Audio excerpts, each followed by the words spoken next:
খান্ডোলি ড্যামে বেশ অনেকটাই সময় কাটানোর পর আমরাও এখান থেকে বেরিয়ে পড়লাম। এখন ঘড়িতে বাজে 3:30। আমাদের খুব জোর খিদে পেয়ে গেছে, তাই আমরা রাস্তার ধারেই এক হোটেলে ঢুকে পড়লাম। আর আমরা এখানেই আজকে আমাদের লাঞ্চ সেরে ফেলব। আমরা এখানে অর্ডার করেছিলাম ভেজ থালি আর 1 প্লেট ফিশ কারি। খাবারটা মোটামুটি ভালোই ছিল। দুপুরের লাঞ্চ সেরে এবারে আমরা যাচ্ছি বুড়াই হিল।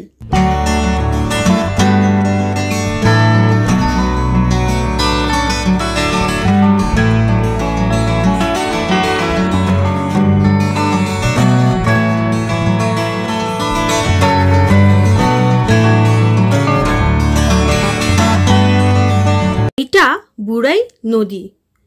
বৃষ্টিতে নদী পুরো জলে ভর্তি হয়ে গেছে, আর নদীর দুই পাশেই সবুজে সবুজ হয়ে আছে। সত্যি খুব সুন্দর লাগছে দেখতে।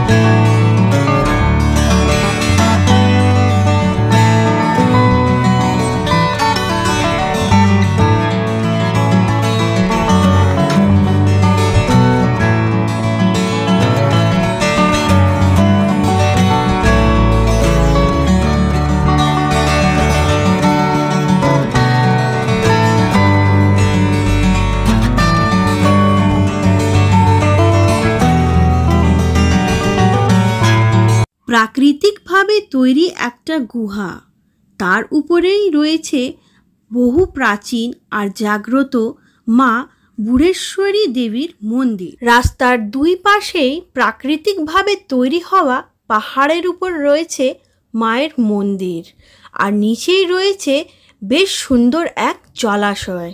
টাপুর টুপুর বৃষ্টি, মেঘলা আকাশ, ঠান্ডা ঠান্ডা সুন্দর বাতাস বয়ে যাচ্ছে।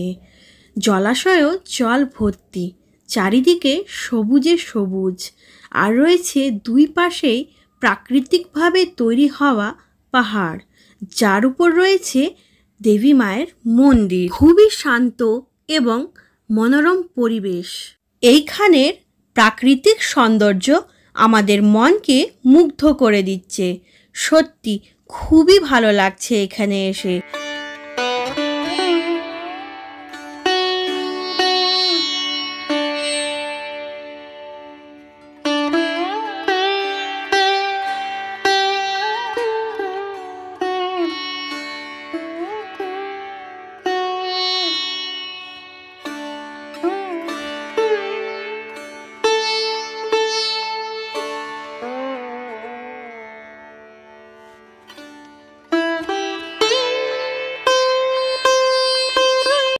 চলুন তাহলে পাহাড়ের উপরে উঠে দেবী মায়ের দর্শন করি।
এইখান থেকে আমি আপনাদের পাহাড়ের নিচের ভিউটা একটু দেখাই। ওই রয়েছে বেশ সুন্দর একটা জলাশয়, আর ওই পাশে আরেকটা পাহাড় আছে যার উপর রয়েছে মায়ের মন্দির। এই পাহাড়ের গঠন দেখেই বোঝা যাচ্ছে এই পাহাড় অন্যান্য পাহাড় থেকে কিন্তু অনেকটাই আলাদা। পুরো পাহাড়টায় জায়গায় জায়গায় বেশ বড় বড় গর্ত হয়ে আছে। সত্যি বলতে এইরকম পাহাড় আমি কিন্তু আজ অবধি কোনো দিন দেখিনি। সত্যি এটা কিন্তু খুবই ভালো লাগছে, আর একটা খুবই ডিফারেন্ট একটা জিনিস যেটা আমরা এখানে দেখছি। পাহাড়ের এরকম শেপের অ্যাকচুয়াল কারণটা যে কি সেটা কিন্তু আমার জানা নেই। আমাদের গাড়ি করে যে দাদা নিয়ে এসেছেন উনি বলছিলেন যে প্রাচীনকালে এখানে নাকি এক কালী মন্দির ছিল, আর ওই কালী মন্দিরে এখানে জঙ্গলি জন্তু জানোয়ার যেরকম হাতি ঘোড়া এরা নাকি মায়ের পুজো দিতে আসতো, আর তাদেরই পায়ের ছাপে নাকি এরকম এখানে এই পাহাড়ের শেপ হয়েছে। আবার এটাও শুনেছি এখানে নাকি বহু বছর আগে ভলক্যানিক ইরাপশনের ফলে এরকম পাহাড়ে গর্ত হয়েছে। কোন তথ্যটা যে ঠিক তা আমি জানি না, আপনাদের মধ্যে কেউ জানলে অবশ্যই আমাকে কমেন্ট করে জানাবেন। পাহাড়ের উপর থেকে আপনাদের একটু চারিপাশের ভিউটা দেখাই, কি সুন্দর লাগছে। সত্যি বলতে এখানকার প্রাকৃতিক সৌন্দর্য যেন আমাদের মন্ত্রমুগ্ধ করে দিচ্ছে। খুব সুন্দর একটা ভিউ, শীতল বাতাস আমাদের গায়ের উপর থেকে বয়ে যাচ্ছে, গাটা যেন শিরশির করে উঠছে। সত্যি বলতে এই জায়গাটাকে ভালোবেসে ফেলেছি, এখান থেকে আর কোথাও যেতেই ইচ্ছা করছে না।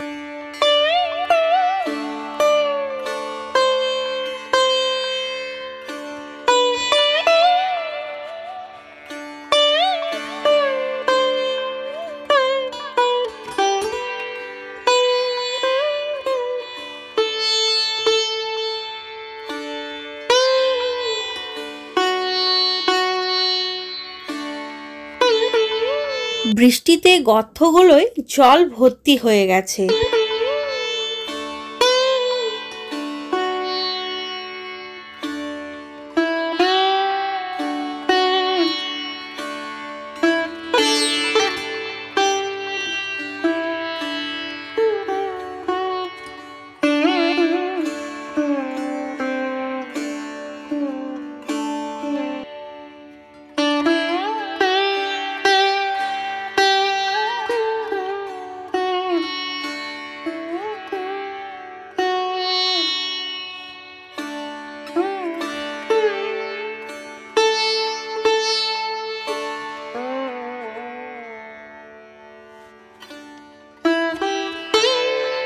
এইবারে আমরা চলে এসেছি বাকুলিয়া ঝর্ণা।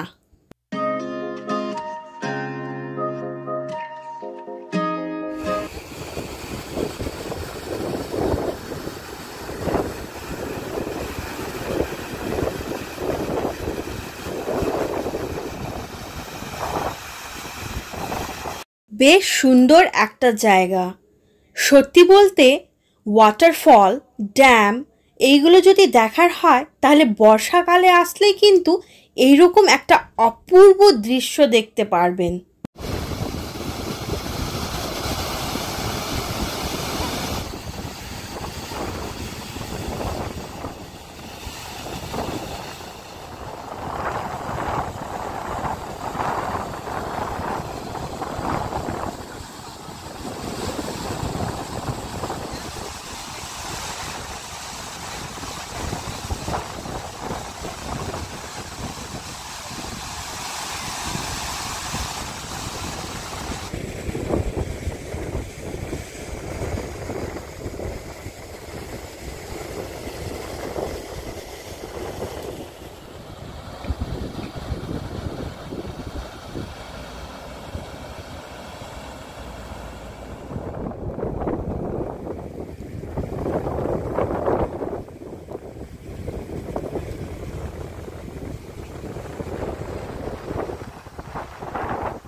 বাকুলিয়া ঝর্ণায় বেশ অনেকটাই সময় কাটালাম।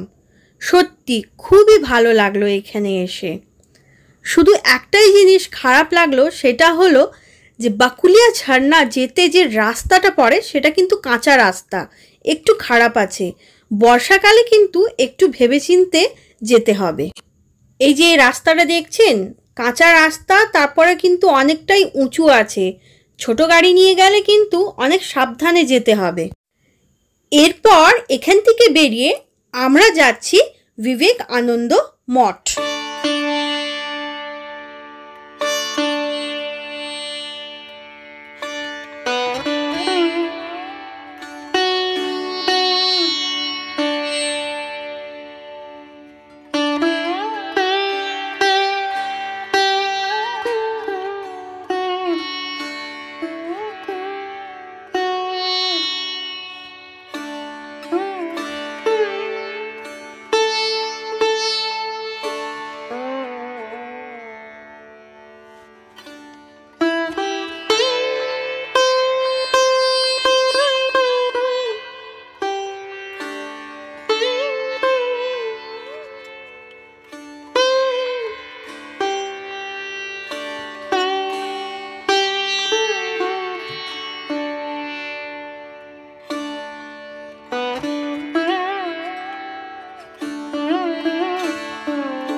আজকের ঘোরাটা বেশ ভালোই হলো।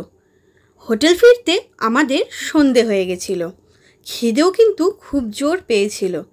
তাই আমরা এখানে অর্ডার করে দিলাম ফিশ ফিঙ্গার। আমাদের গরম গরম ফিশ ফিঙ্গার আর ফ্রেঞ্চ ফ্রাইজ সার্ভ করা হলো মেয়োনিজের সঙ্গে, আর ছিল গরম গরম চা। আজকে তাহলে এইটুকুই। নেক্সট ভিডিওতে আমি আপনাদের সঙ্গে শেয়ার করব দেবঘরের সাইট সিন। তাহলে দেখা হচ্ছে নেক্সট ভিডিওতে। Thanks for watching. Bye bye.